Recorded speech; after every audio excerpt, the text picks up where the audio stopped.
Assalamualaikum warahmatullahi wabarakatuh. Apa kabar anak-anak? Hari ini kita akan memulai pembelajaran daring untuk siswa-siswa di kelas 6C SLBN Bekasi Jaya. Sudah siap? Sebelum belajar, baiknya mari kita berdoa dulu sesuai kepercayaan dan agamanya masing-masing. Bagi yang beragama muslim, boleh berdoa bersama ibu dengan mengucap basmalah. Bismillahirrahmanirrahim.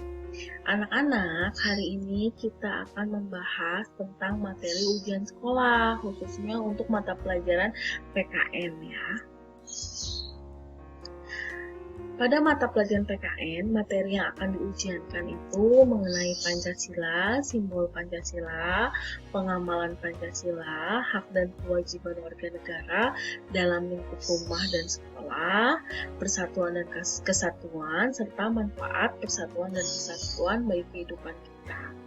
Hanya saja untuk pertemuan kali ini kita akan membahas 3 materi dulu mengenai Pancasila, simbol Pancasila, dan pengamalan Pancasila. Apa itu Pancasila? Pancasila adalah dasar negara. Jadi segala sesuatu yang ada di negara Indonesia, yang dilakukan di negara Indonesia, baiknya itu harus dilandaskan kepada dasar negara ini, Pancasila. Pancasila itu ada 5, yang disebut Panca. Sila itu aturan ya. Sila pertama dalam Pancasila adalah ketuhanan yang Maha Esa. Sila kedua adalah kemanusiaan yang adil dan beradab. Sila ketiga persatuan Indonesia. Sila keempat kerakyatan yang dipimpin oleh hikmat kebijaksanaan dalam permusyawaratan perwakilan.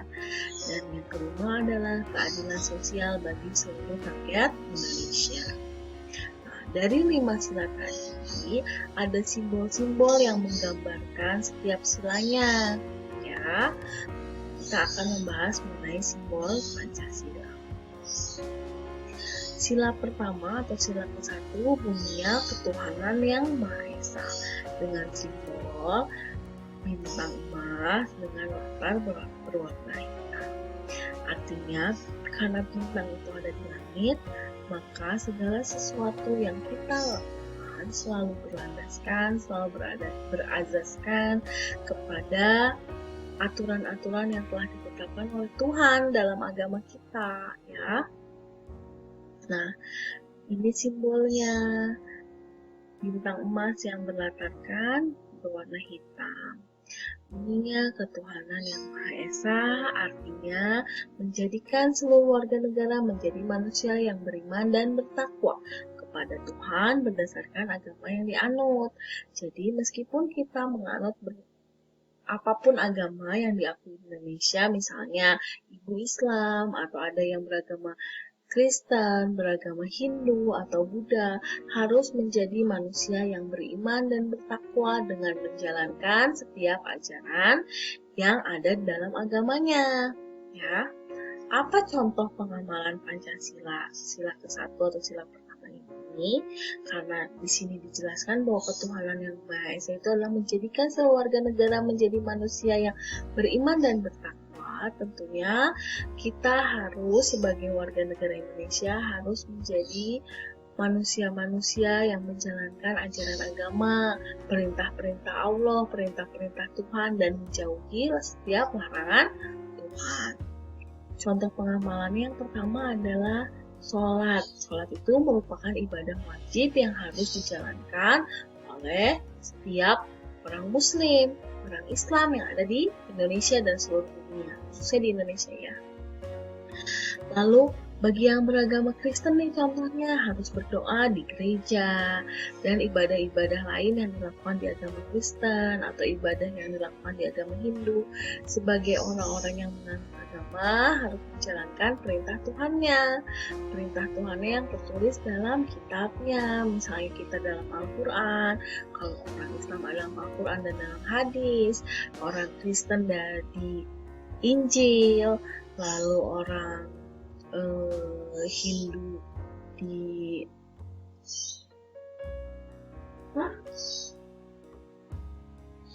Ibu lanjutkan ya, untuk umat Hindu misalnya harus menjalankan apapun yang ada tertulis dalam kitab Weda, dan umat Buddha yang tertulis pada kitab Tripitaka.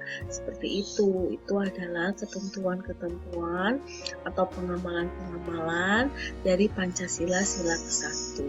Jadi anak-anak jangan lupa nih, sekarang anak-anak udah tahu landasan kita menjadi warga negara yang baik itu yang pertama adalah ketuhanan yang Maha Esa. Kita harus jadi manusia yang beriman dan bertakwa kepada Tuhan, kepada Allah. Kalau kita yang umat muslim, orang Islam harus sholat, harus berpuasa, menjalankan rukun Islam. Yang beragama Kristen pun harus berdoa, menjalankan ajarannya sendiri. Seperti itu ya. Lalu yang kedua, sila kedua adalah kemanusiaan yang adil dan beradab. Apa simbolnya? Simbolnya adalah rantai. Rantai emas artinya menyatukan. Rantai emas, kemanusiaan yang adil dan beradab, artinya adalah menjadi pedoman rakyat Indonesia menjadi pribadi yang beradab serta penuh sopan dan santun. Contoh pengamalan Pancasila sila kedua ialah bersikap sopan kepada orang tua, membantu orang tua, menengok teman yang sakit, menjenguk teman yang sakit. Ini merupakan pengamalan Pancasila sila kedua. Jadi anak-anak sudah tahu nih kalau sila kedua itu simbolnya rantai, bunyinya kemanusiaan yang adil dan beradab. Kita harus ingat kata adab. Oh, adab itu dekat dengan kata sopan dan santun, berhubungan erat dengan sopan dan santun. Jadi manusia yang beradab, yang sopan dan santun. Contohnya apa? Contohnya bersikap sopan kepada orang tua, kepada guru, kepada tetangga yang lebih tua, tidak boleh berkata kasar. Itu adalah pengamalan dari Pancasila sila kedua. Selain itu, pengamalan lainnya juga kita bisa nih melakukan kegiatan menjenguk teman yang sedang sakit atau membantu teman yang sedang kesusahan. Ya. Lalu sila ketiga dalam Pancasila bunyinya Persatuan Indonesia dengan simbol pohon beringin. Apa ini maksudnya? Pohon beringin yang besar identik dengan melindungi Persatuan Indonesia. Indonesia itu merupakan negara yang luas dan memiliki penduduk yang beragam dari Sabang sampai Merauke. Ada yang orang Aceh, orang Sumatera, orang Jawa, orang Kalimantan, Sulawesi, Papua, Bali dengan beraneka macam perbedaan dan keberagaman. Nah, misalnya orang Aceh itu orang yang religius, orang yang beragama kuat.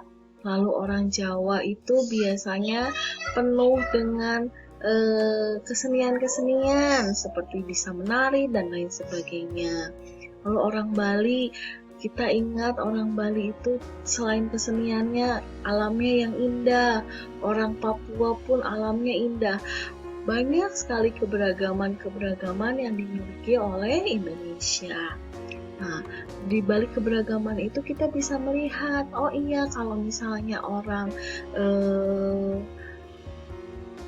Papua kulitnya hitam, tapi kalau orang Kalimantan kulitnya putih, orang Ambon kulitnya juga cenderung coklat hitam seperti orang Papua, rambutnya keriting. Tapi kalau misalnya orang Lampung biasanya kulitnya agak putih, boleh nggak kita membeda-bedakan? Tidak, meskipun kulitnya berbeda-beda, rambutnya berbeda-beda, agamanya berbeda-beda, lalu kebiasaannya berbeda-beda, kita harus tetap saling menghargai.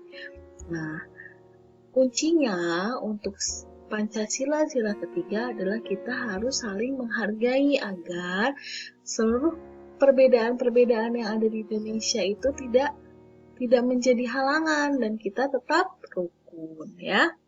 Ini contohnya nih, ada yang matanya sipit, ada yang pakai kerudung, ada orang Bali, ada yang keriting-keriting, biasanya keriting-keriting ini orang Timur, orang Ambon, orang Papua, tapi mereka tetap berteman, mereka tetap menghargai perbedaan. Nah, ini adalah anak-anak yang hebat ya. Atau nih di dalam lingkungan komplek rumah ada yang pakai kerudung orang muslim, ada yang kulitnya putih, matanya sipit, ada yang kulitnya hitam, rambutnya keriting, tapi tetap menjaga kebersihan lingkungan bersama-sama. Ini adalah bukti pengamalan Pancasila sila ketiga. Lalu yang selanjutnya adalah sila keempat, kerakyatan yang dipimpin oleh hikmat kebijaksanaan dalam permusyawaratan perwakilan. Simbolnya adalah kepala banteng. Nah, kepala banteng bunyinya kerakyatan yang dipimpin oleh hikmat kebijaksanaan dalam permusyawaratan perwakilan. Artinya apa? Artinya kita harus selalu bermusyawarah, mengobrol untuk menyelesaikan masalah. Contoh pengamalan Pancasila sila keempat adalah melerai teman yang sedang berantem, sedang bermusuhan. Lalu ada pemilihan ketua kelas, kita ngobrol, memilih, dilakukan pembahasan, diskusi di dalam kelas. Lalu sila kelima dalam Pancasila berbunyi keadilan sosial bagi seluruh rakyat Indonesia. Simbolnya adalah padi dan kapas. Ya, dari padi dan kapas kita harus menjadi pribadi yang bisa berjiwa sosial, membantu sesama dan tidak memilih-milih teman. Contoh pengamalannya adalah membantu keluarga yang sedang terkena bencana, menggalang dana, memberikan baju pakaian-pakaian bekas tapi masih layak pakai, memberikan makanan. Itu adalah contoh pengamalan sila kelima, atau membantu orang-orang yang kurang mampu. Seperti itu ya. Nah, dari apa yang sudah Ibu jelaskan, Ibu akan memberikan tugas kepada anak-anak untuk dikerjakan. Tugas pertama ialah simbol dari Pancasila sila ketiga adalah, coba ingat-ingat, tadi dari simbol-simbol seperti rantai, lalu ada padi kapas, lalu ada pohon beringin, lalu ada bintang emas, lalu kepala banteng. Manakah yang merupakan simbol dari Pancasila sila ketiga? Coba ingat-ingat kembali. Lalu soal yang kedua adalah ini nih, ada simbol bintang emas berlatar hitam. Ini merupakan simbol Pancasila sila keberapa? Lalu bunyinya apa sila tersebut ya? Nah, selanjutnya, berdoa sebelum belajar adalah contoh pengamalan sila keberapa? Nah, diingat-ingat ya. Lalu yang kedua adalah bersikap sopan kepada orang tua adalah pengamalan sila ditulis oleh anak-anak. Kita latihan agar nanti ketika ujian anak-anak tidak kaget dan sudah hafal ya. Terima kasih anak-anak sudah mendengarkan penjelasan Ibu. Semoga bermanfaat dan anak-anak bisa menghafal, bisa memahami Pancasila, sila dalam Pancasila, serta simbol-simbol dan tentunya pengamalan yang bisa diterapkan atau bisa diaplikasikan pada kehidupan anak-anak sehari-hari, bisa dilakukan oleh anak-anak setiap hari. Semoga bermanfaat. Wassalamualaikum warahmatullahi wabarakatuh.